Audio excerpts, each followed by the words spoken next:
네, 오늘도 온라인으로도 또 많은 분들이 이렇게 접속하셨는데요. 또 넷째 날입니다. 이제 내일까지 이렇게 오시면은 또 완주인데 이번에 이 요한계시록에 나오는 소아시아 7교회에 이 말씀에 많은 관심도 가지시고 은혜도 많이 받으시는 것 같은데요.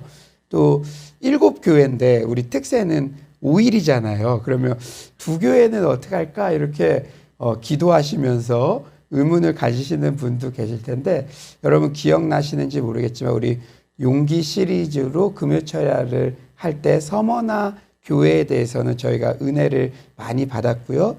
그리고 빌라델비아 교회에 대해서는 여러분들 여기 계신 분들 우리끼리 얘기인데 지금 온라인으로도 하죠. 예. 주일날 빌라델비아 교회에 대해서는 다룰 예정이고요. 이제 오늘 이제 4대 교회랑 내일 라우디게아 교회까지 이렇게 하면은 이제 7교회를 다 묵상을 하게 됩니다. 여러분들 이 제목만 우리가 생각해도 큰 도전이 되고 우리 교회의 비전으로 삼을 수 있는 그런 주제 같아요. 그래서 계속적으로 묵상하시면서 은혜 받으셨으면 좋겠습니다. 계속해서 이 소아시아 7교회에 보내주시는 주님의 메시지를 묵상하고 있죠. 각 교회에 주시는 메시지가 그런데 공통적인 형식적 틀이 있습니다. 우선 주님의 속성에 대해서 묘사하고 각 교회에 칭찬할 것은 칭찬해 주시고 책망할 것은 바로잡아 주시며 마지막으로 소망의 약속을 이렇게 주십니다. 그런데 오늘 본문의 주인공 4대 교회는 너무나 애석하게도 칭찬이 없어요. 칭찬이 없어요. 이 책망할 부분만 명시되어 있습니다. 명색이 특세인데 제가 조금 고민했어요. 책망만 들어있는 편지 살짝 스킵할까라는 유혹도 받았지만 마음을 다잡고 이렇게 묵상을 할 때 제 자신부터 먼저 점검하게 되고 또 반면교사 삼게 되는 유익이 있었습니다. 성경에는 긍정적 샘플만을 보여주는 게 아니라 부정적 샘플도 있죠. 그래서 그런 부정적 샘플을 통해서는 나는 이렇게 살지 않고 이렇게 살아야겠다. 이렇게 반면교사 삼을 수 있는 그런 기회가 있는 것이죠. 우선 4대 지역은 어떤 특징이 있냐면요. 4대는 이 고대 라디아 왕국, 그러니까 기원전 700년부터 546년까지 존재했던 그 라디아 왕국의 수도로 인류 역사상 최초로 금과 은으로 화폐를 만들어 부의 상징이 되어 온 그런 도시였대요.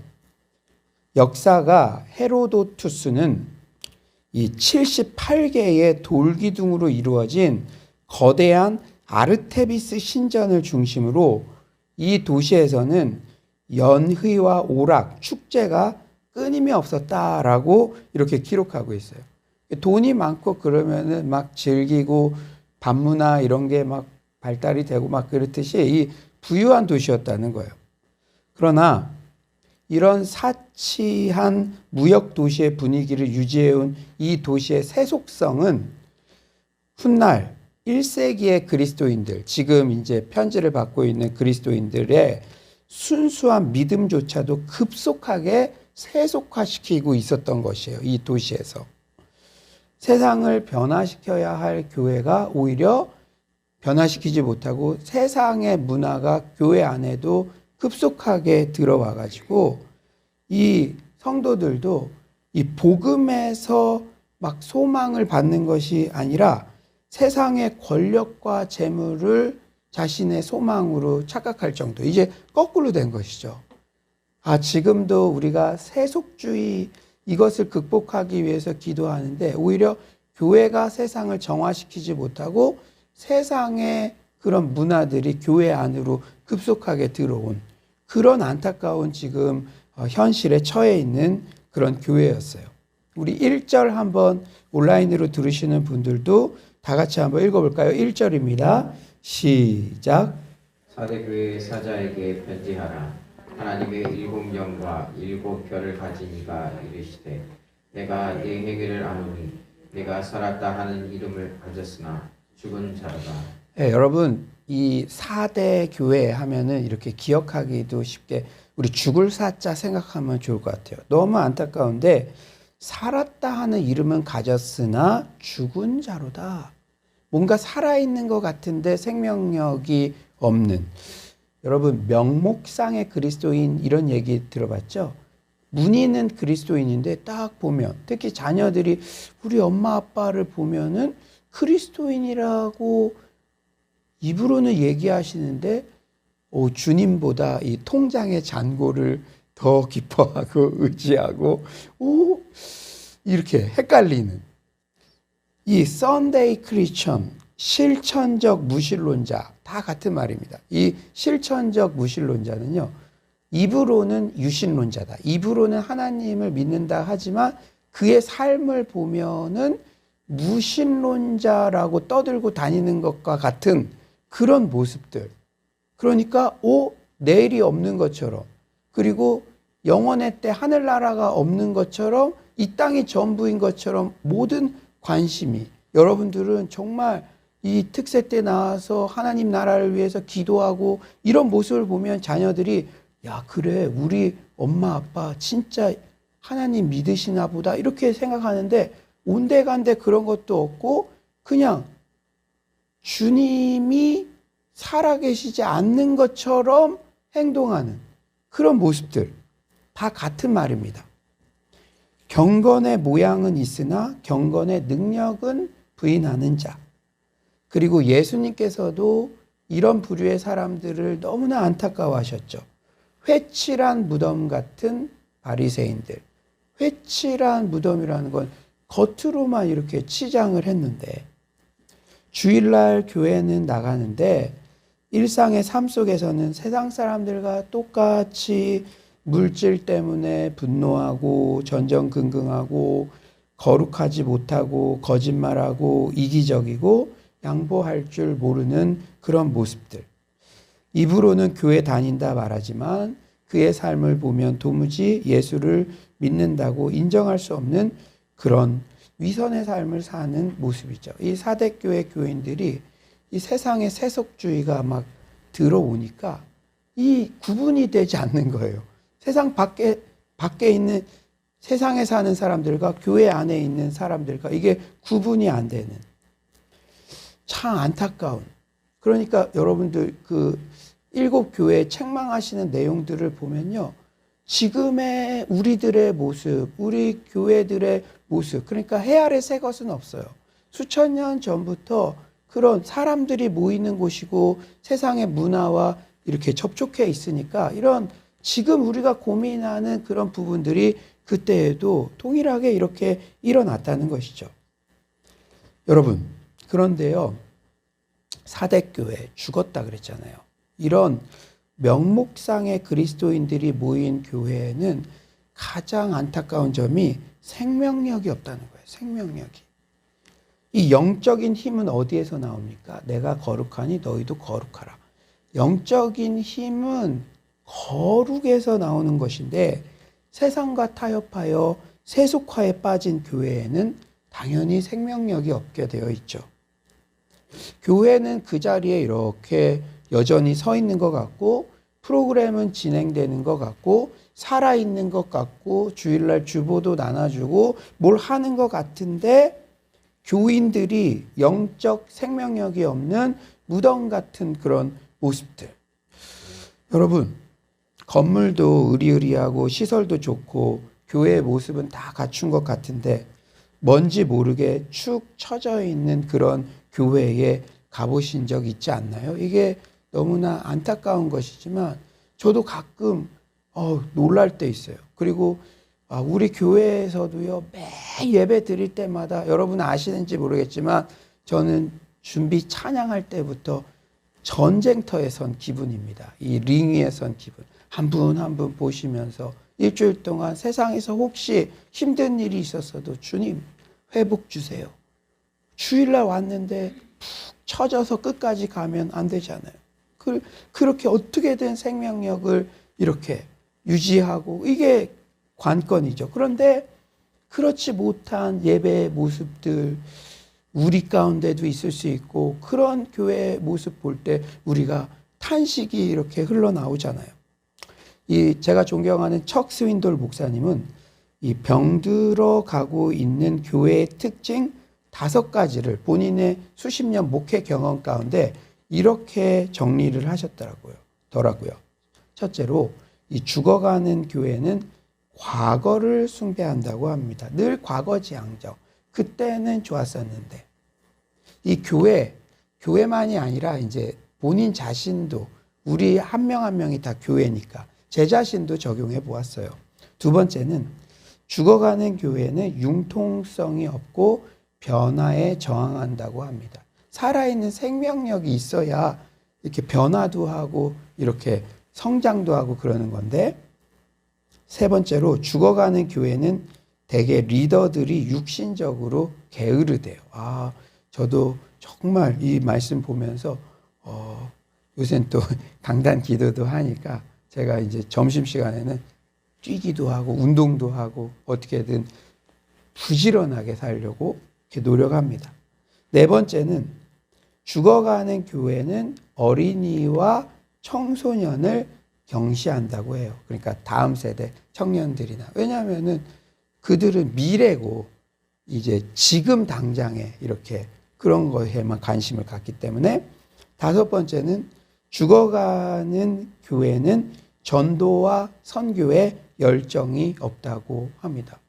저는 이런 5가지의 이 특징들을 보면서 어떤 부분에 대해서는 또 제 믿음의 옷깃을 여미기도 했고 어떤 부분에 대해서는 그래 우리 교회 성도님들 너무나 감사하다. 이렇게 전도와 선교와 또 다음 세대와 청년들 우리가 지금까지 갔던 방향들이 이게 생명력 있는 교회로 가라고 하나님께서 그 바른 길로 인도하고 계시는구나 라는 마음이 들어서 다시 한번 또 감사한 마음도 들었습니다. 여러분 이 교회가 생명력을 잃어가고 있다는 게 얼마나 안타깝습니까? 우리가 자녀를 낳았는데 자녀가 점점 시한부 인생처럼 생명력을 잃고 간다고 생각하면 그것을 보는 부모의 심정이 어떻겠어요?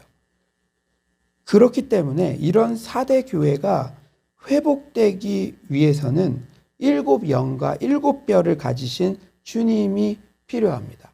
여러분 이 주님에 대한 묘사에서 그 교회에 대한 처방이 연결되어 있다 그랬죠. 그러니까 7영은 성령님이죠. 성령님. 7뼈는 교회의 지도자들이라고 그랬어요. 무슨 말입니까? 신앙이 의식불명이거나 죽어가는 사람들에게 영적인 활력을 주시는 분은 오직 성령님 뿐이십니다. 아멘이십니까? 그 지도자들을 우선 성령 충만하게 하시고 또 성령 충만한 생명력을 그 교회에 오직 성령님께서 공급해 주신다는 거예요. 그렇다면 교회가 영적 활력을 되찾고 생명력으로 펄떡이기 위해서는 구체적으로 우리가 어떤 것을 해야 될까요? 주님께서 4대 교회에 친절하게 처방전을 내려주셨어요. 우리 2에서 3절 한번 다 같이 한번 큰 목소리로 읽어볼까요? 2에서 3절입니다. 시작. 너는 일깨어 그 남은 바 죽게 된 것을 굳건하게 하라. 내 하나님 앞에서 네 행위의 온전한 것을 찾지 못하였으니 그러므로 네가 어떻게 받았으며 어떻게 들었는지 생각하고 지켜 회개하라. 만일 일깨지 아니하면 내가 도둑같이 이르리니 어느 때에 네가 이르는지 네가 알지 못하리라. 여러분 반복적으로 나오는 단어가 무엇이죠? 2절에 일깨어 그리고 3절에 일깨지 아니하면 이렇게 일깨어 일깨지 아니하면 일깨어라 깨어나라는 처방입니다. 깨어나라. 우리 신년 예배 때도 3가지 디렉션 중에 하나 올해 깨어나라 깨어 기도하라. 지금 제 개인적으로도 우리 교회 메시지를 통해서도 계속 반복적으로 말씀하고 계십니다. 깨어나라 깨어나라.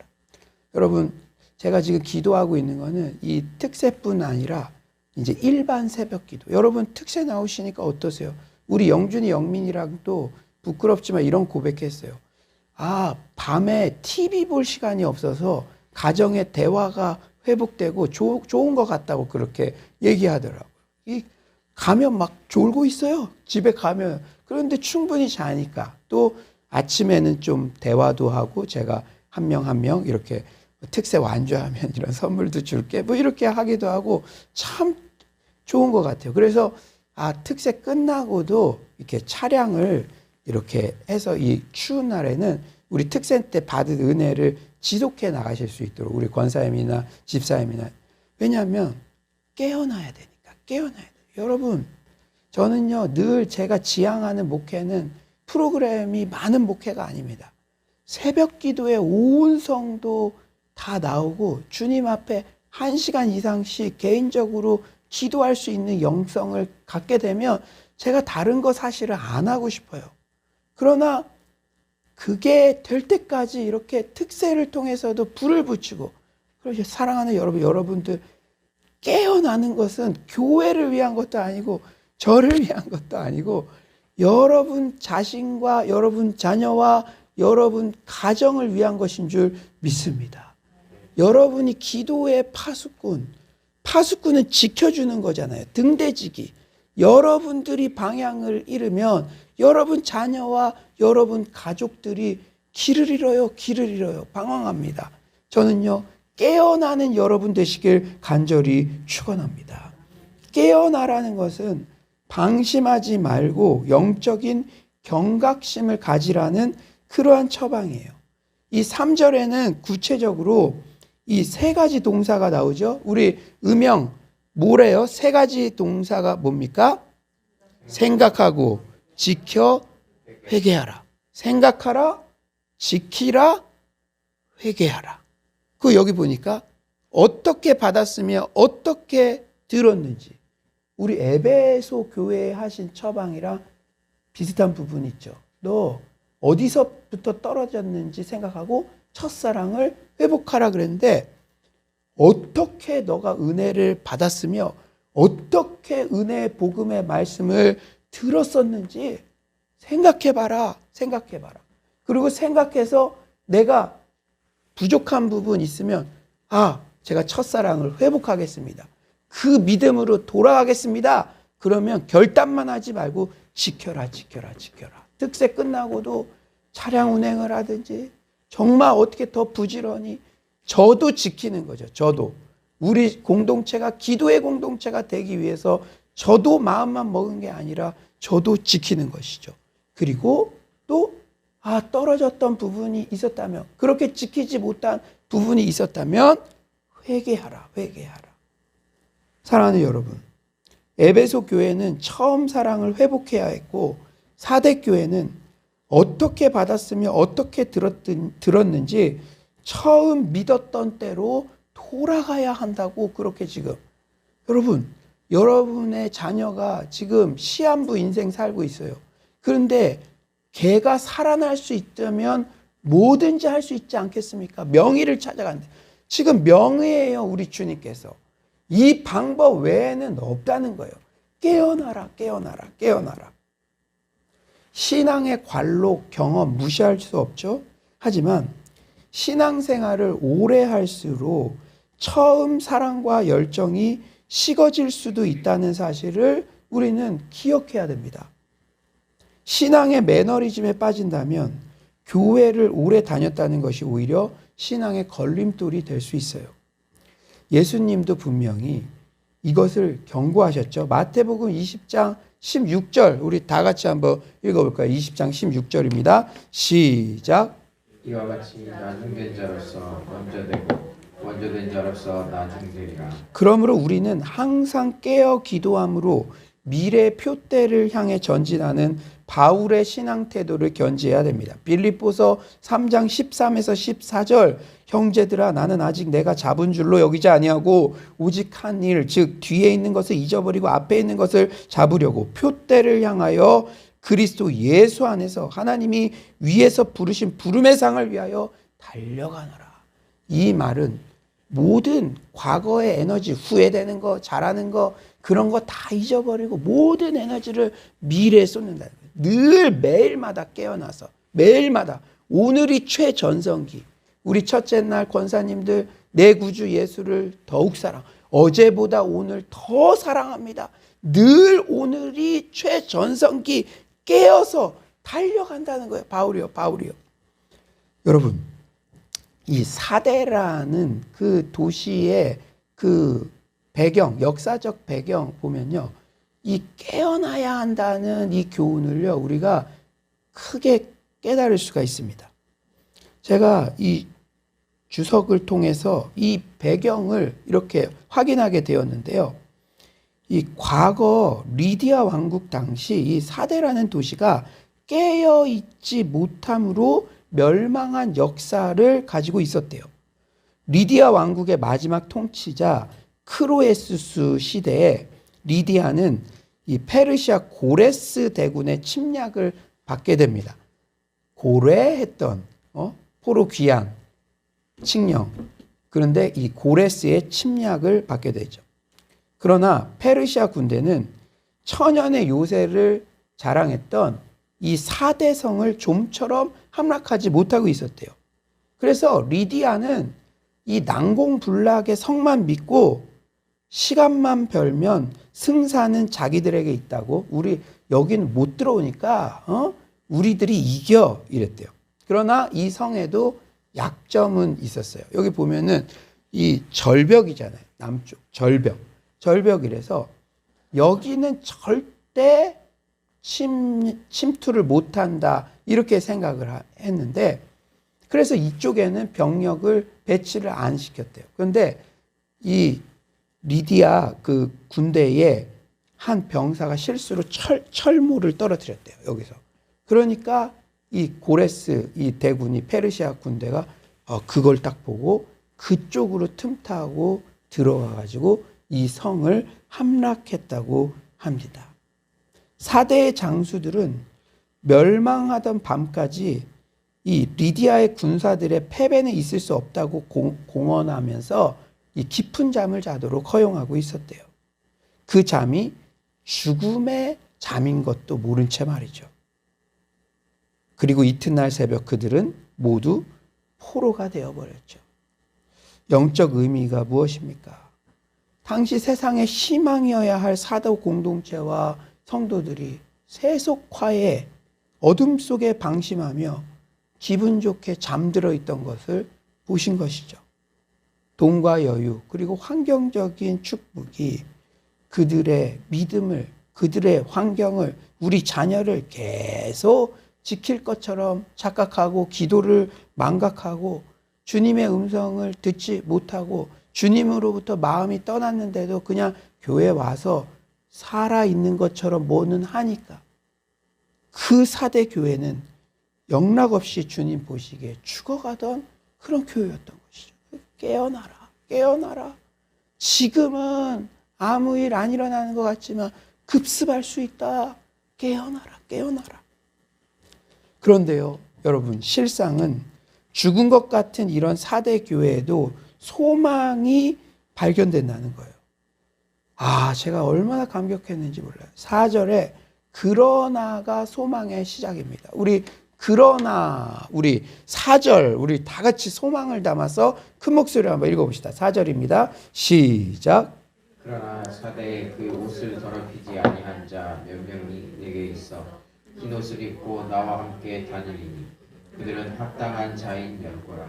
사대에 그 옷을 더럽히지 아니한 자 몇 명이 있다. 몇 명. 할렐루야.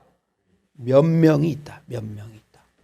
이 코로나 시기에도 새벽 예배를 지키며 정말 기도의 자리를 지키는 몇 명이 있다. 할렐루야.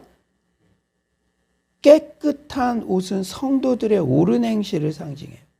옷을 더럽히지 않은 사대교회 교인들은 세상과 타협하지 않고 순결한 행위를 지킨 자들입니다. 그들은 평소 세상을 지혜롭게 살지 못하는 거룩한 바보로 왕따를 당하고 있었을지도 몰라요. 야, 너 그렇게 살면 세상에서 살 수 없어.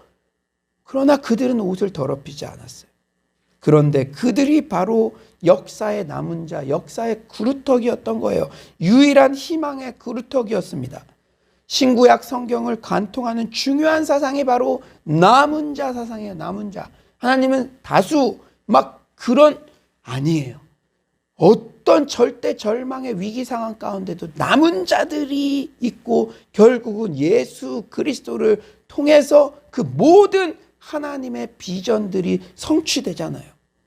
지금도 바알에 무릎 꿇지 않은 7천이 있기 때문에 세계 선교의 역사는 중단 없이 진행됩니다.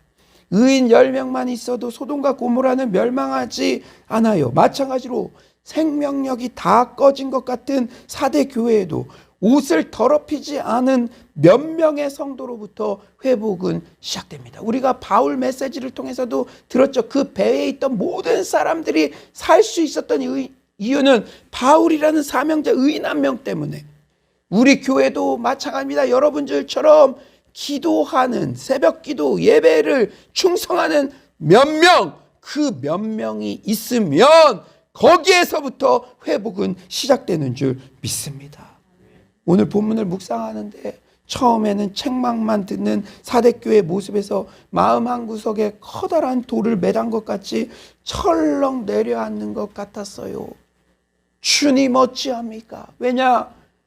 나의 모습, 우리 교회의 모습, 우리도 자유롭지 못하잖아요. 이 사대교회 평가에서. 하지만 4절 그러나에서 얼마나 감격이 되고 힘이 솟았는지 모릅니다. 여러분 한 분 한 분의 얼굴이 떠올랐기 때문이에요. 사랑하는 여러분, 코로나로 예배가 후퇴하는 것 같아도 여러분 같은 신실한 예배자들을 통해 반드시 회복되는 줄 믿습니다. 부흥은 바로 나로부터 시작되는 거예요. 제가 여기 앞에 계셔서 외람되지만 우리 소정춘 어르신 이제 교회가 머니까 이 우리 교회에서 새벽 재단을 늘 성실하게 이렇게 쌓고 계시는데요. 제가 어르신 기도에 큰 위로를 받았던 날이 있습니다. 코로나가 엄중하고 추워진 날씨에 며칠 연속 거의 사역자들만 새벽 기도 나왔던 그런 때였어요. 사역자들과 소정춘 어르신. 전날 열심히 말씀 준비를 했는데 아무도 듣지 않는 곳에서, 그럴 때는 교회 이 공간이 큰 게 참 어떻게 말할 수 없는, 아무도 듣지 않는 곳에서 설교를 한다는 게 이게 참 쉽지만은 않습니다. 그럴 때 우리 안 목사님은 내 마음을 아는지 모르는지 평소보다 더 나를 뚫어지게 쳐다봐요. 이 성도들이 많을 때는 뭐 메모도 하고 그러는데 그럴 때 나를 막 그래요. 제가 본인이라도 응원하려고 그러는 거 아는데 저는 민망해서 이렇게 시계를 쳐다보고 설교를 합니다. 가끔 텅 빈 은혜홀에서 설교할 때 마음 관리를 잘 못하면 나는 누구이고 여긴 어디인가 생각이 스쳐 지나갈 때도 있어요.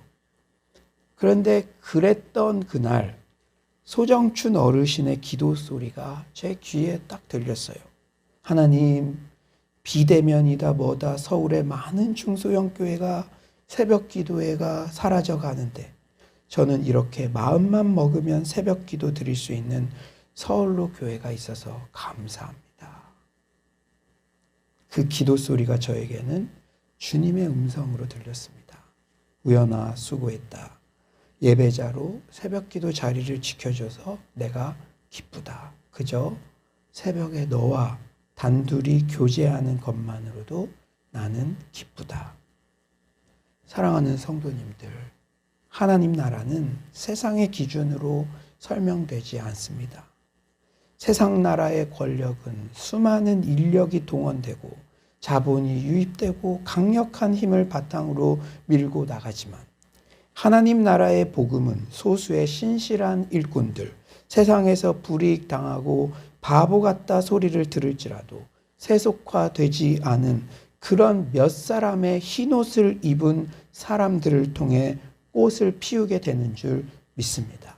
바로 여러분 같은 몇 사람, 그 몇 사람에게 소망과 부흥은 시작되는 줄 믿습니다. 사랑하는 주님께서는 다 죽어가는 사대 교회에서도 이렇게 신실하게 믿음을 지킨 자들에게 귀한 약속을 해주세요. 우리 5절 우리 다 같이 한번 읽어볼까요? 5절입니다. 시작. 이기는 자는 이와 같이 흰옷을 입을 것이요 내가 그 이름을 생명책에서 결코 지우지 아니하고 그 이름을 내 아버지 앞과 그의 천사들 앞에서 시인하리라. 그들은 다른 사람들이 심판을 받을 때 주님과 함께 주의 나라에 거하는 복을 받게 되어요. 주님은 그 이름을 생명책에서 결코 지우지 아니하십니다. 그리고 아버지 앞과 천사들 앞에서 그 이름을 직접 시인해 주신다고 약속하세요. 여러분 상상해 보세요. 연말에 연예 대상이나 뭐 이런 거 할 때 자신이 대상 호명자로 이름이 불릴 때, 그리고 이름이 불릴 것 같은 후보일 때 얼마나 기대를 하고 조마조마합니까? 그런데 이름이 딱 불렸을 때 얼마나 감사하고 영광을 돌립니다. 그런데 우리 주님이 이름을 불러주시죠. 주님이 재림하시는 날, 우리가 정말 천국에 간 날, 주님이 모든 천사와 아버지 앞에서, 하나님 앞에서 우연아 수고했다, 내 이름을 불러주신다고, 공적으로 인정해 주신다고 그렇게 약속하십니다. 이제 말씀을 정리하겠어요. 사대 교회에 주시는 메시지에서 우리는 어떤 교훈을 적용할 수 있을까요? 우리 교회가 날이 갈수록 생명력 넘치는 그런 교회 되기를 소망합니다. 세속화의 한가운데서도 영성과 도덕성으로 무장하여 세상에 매력을 주는 그런 교회 되기를 소망합니다.